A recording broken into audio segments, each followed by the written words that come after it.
Today, I want to tell you a story. This is a story about Dylan.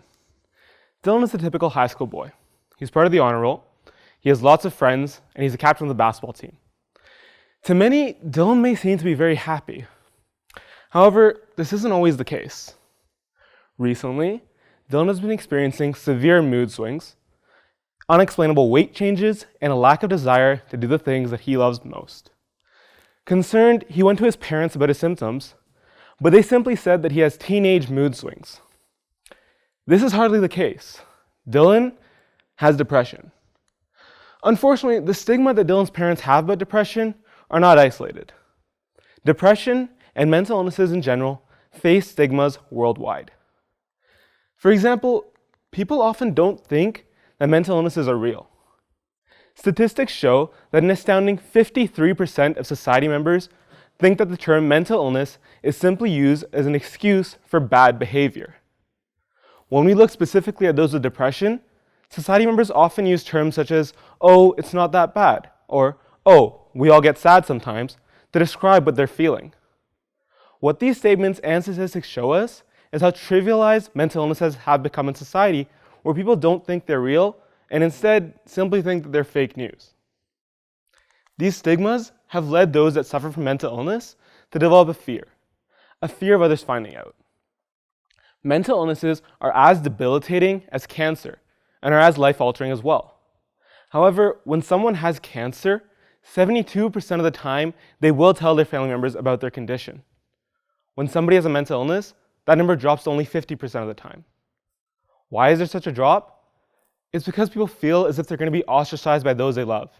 They feel as if they're going to be singled out, and they feel as if they're going to lose out on key job and employment opportunities because of something that they cannot control.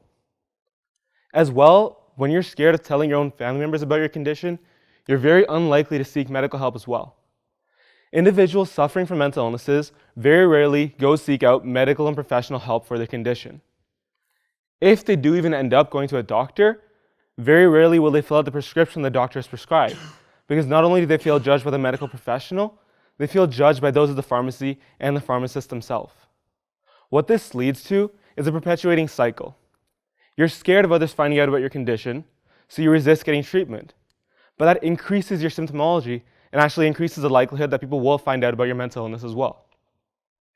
All of these negative aspects come from the idea that mental illnesses are not real. However, mental illnesses, and depression in particular, are real. They are real conditions rooted in biological etiology and associated with both brain structure and brain function. Specifically, we can see that depression is actually genetic. When identical twins who share the exact same genetic code are raised in completely different environments, we see that they have very similar predispositions to depression. If one twin is likely to get depressed, so is the other twin. Given that their environments are completely different from each other, this linkage can only be explained by reasoning out that depression is genetic in nature. This genetic predisposition for depression can be traced back to neurotransmitters, chemical messengers in the brain that communicate between neurons. Each neurotransmitter is associated with a specific function.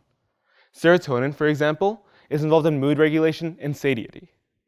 In the clinically depressed patient population, serotonin functioning is drastically decreased, promoting it as a possible etiological component of depression. Another neurotransmitter associated is dopamine, the happy hormone.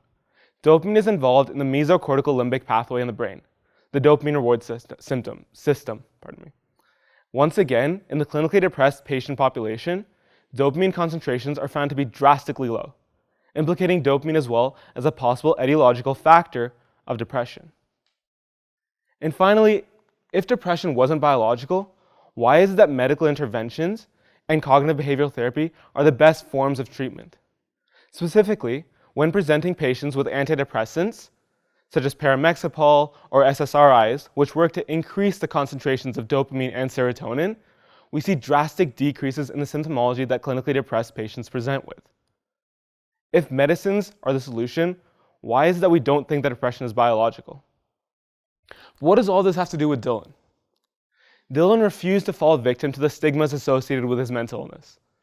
He talked to his parents and he let them know that what he was feeling was not simply teenage mood swings, but there was actually something wrong. His parents seated and heeded his concerns and took him to see a medical professional. The doctor prescribed Dylan with antidepressants and referred him to a psychotherapist for cognitive behavioral therapy. Dylan is now doing much better.